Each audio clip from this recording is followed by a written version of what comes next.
Since I've been working, I haven't obviously been able to go to the trial, the civil trial between Katherine Jackson and AEG, but I've been following certain people who's been covering it. I especially started getting worried when I saw yesterday's article. The witness was an expert witness on sleep deprivation, Dr. Seisler, and there were like these 8 or 9 symptoms that he presented that would be considered chronic deprivation of sleep, which in test studies with rats lead to death.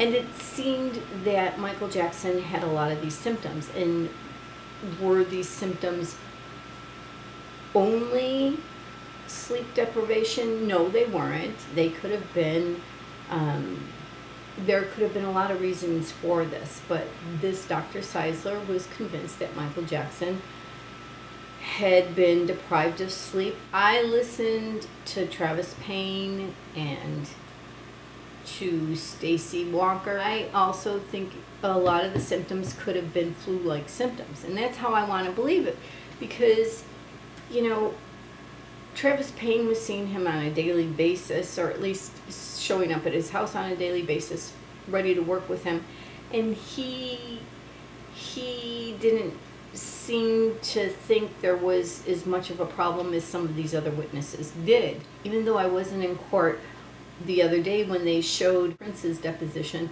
I read that in Prince's deposition, they asked, you know, did you sometimes have to help your dad upstairs?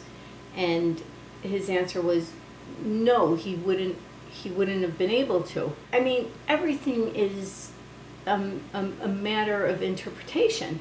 Just like in Paris's, you could play the video, and there are some that think she's referring to Michael Jackson's bed, and there are some who think she's referring to some doctor's bed, which is how it sounds to me.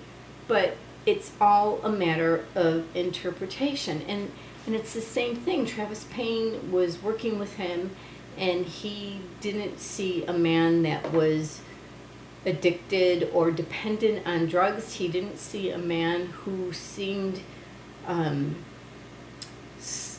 extraordinarily sleep deprived, although there were times, I remember in his testimony, he would say, yeah, he seemed a little tired, but I was there in the morning. Oh, and by the way,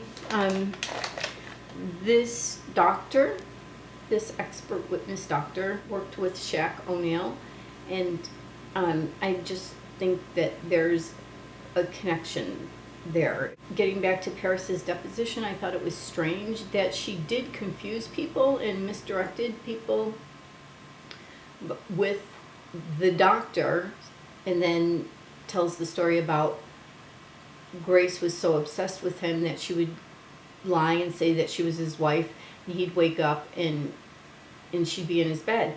So was she talking about her dad who was telling her the story, or was she talking about her dad was telling her the story about the doctor?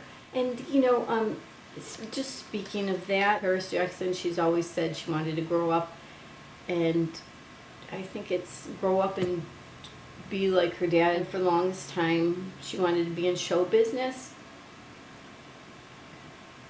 And then we started hearing she wanted to be a doctor. I think she specifically said a cardiologist too, but I may be wrong. And there's that redirection to Murray one more time. Oh, and then the doctor, Dr. Murray, believes he's going to be out of jail before the end of August, possibly even before the end of the trial. And one of the reasons why he refused to testify is he didn't want it to affect his parole.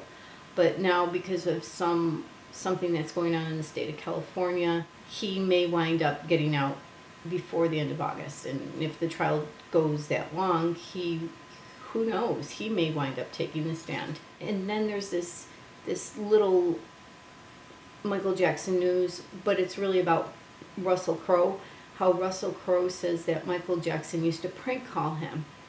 And then it connects into the fact that he's in the new Superman movie. And I went to see the new Superman movie tonight, and the new Superman movie deals with Genesis and this whole new world, you know, basically saving our planet because Krypton, you know, kind of self-destructs. And it just reminds me of someone I'm vaguely acquainted with who loves Superman and talks about Genesis, and it all just connects back to Michael Jackson somehow.